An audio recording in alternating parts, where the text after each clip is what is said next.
Pessoal, bom dia, boa tarde, boa noite. Deixa eu conferir aqui se está gravando, tá? Então espero que todo mundo esteja bem. Vamos prosseguir aí esse estudo nosso de movimento aí nessa disciplina, nesse período especial de outono de Física 1. Então a gente está prosseguindo aí falando de cinemática em 3D, esse é o vídeo parte 3 de 4 desse tópico de cinemática 3D, certo?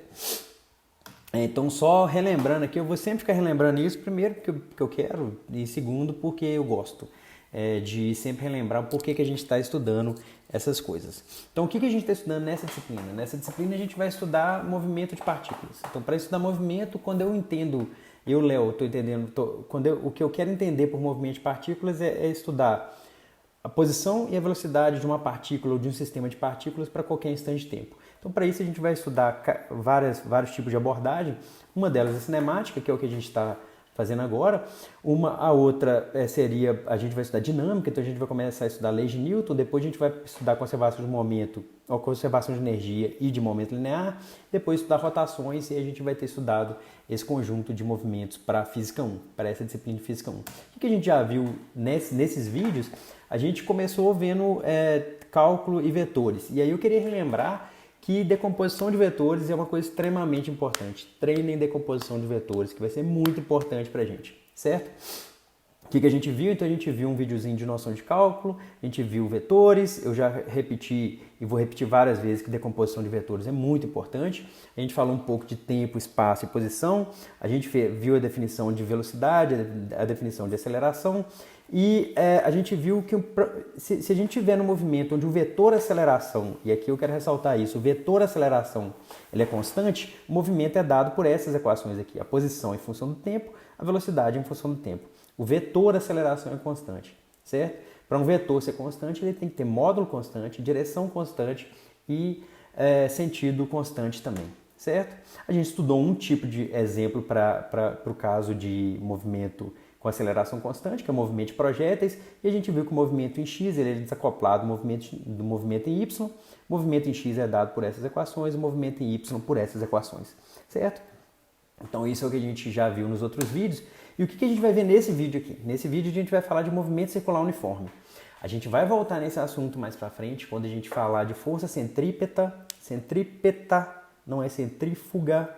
Força centrífuga é uma força fictícia, é uma força de inércia que a gente fala, não é uma força mensurável, apesar de vários narradores esportivos aí falarem muito disso, mas só que tem que tomar cuidado onde a gente escuta coisa de física. Então esses aqui são alguns exemplos, certo?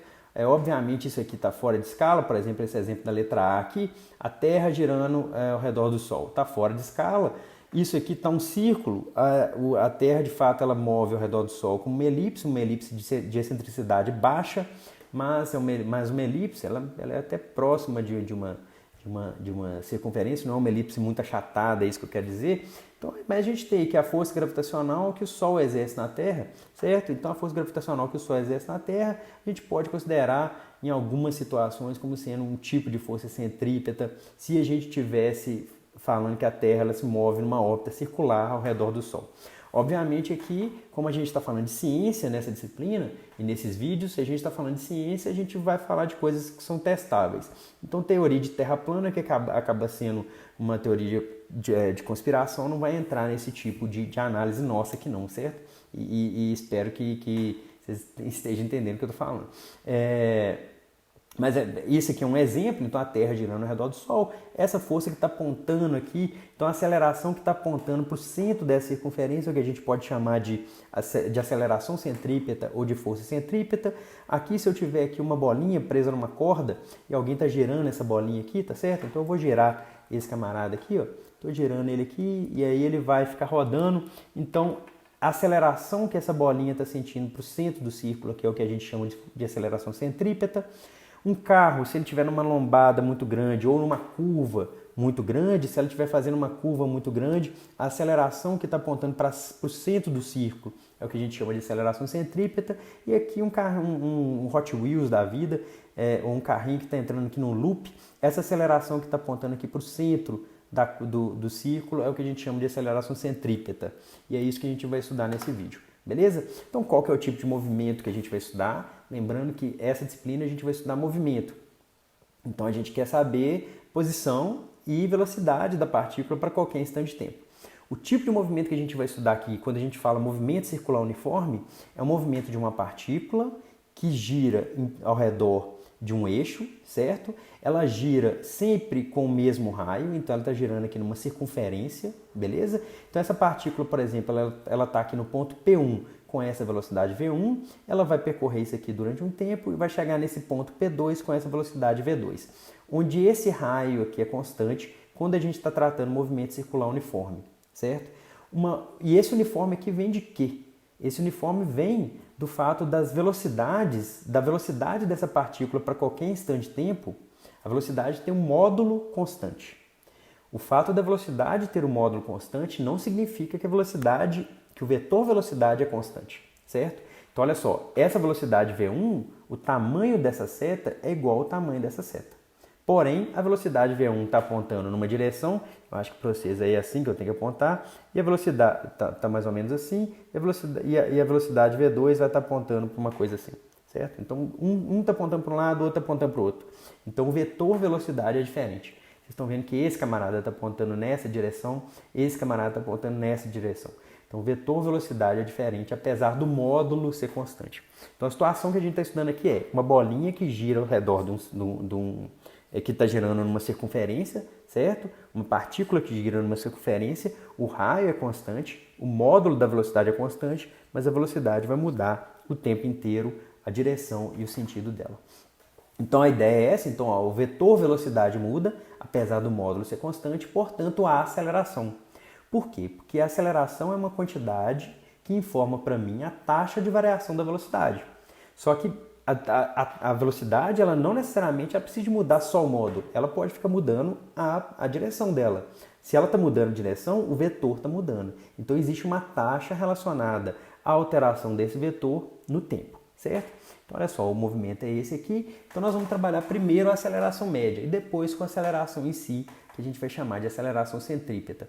A aceleração média é dada por esse camarada, a gente já viu em outro vídeo, ΔV por ΔT, a gente vai trabalhar com o módulo dessa aceleração média. Então, se essa partícula sai desse ponto P1 e chega nesse ponto P2, ela percorre esse arco de circunferência, certo? Lá de geometria básica, a gente sabe que esse arco de circunferência que vai de P1 até P2, esse cara ele tem tamanho r θ.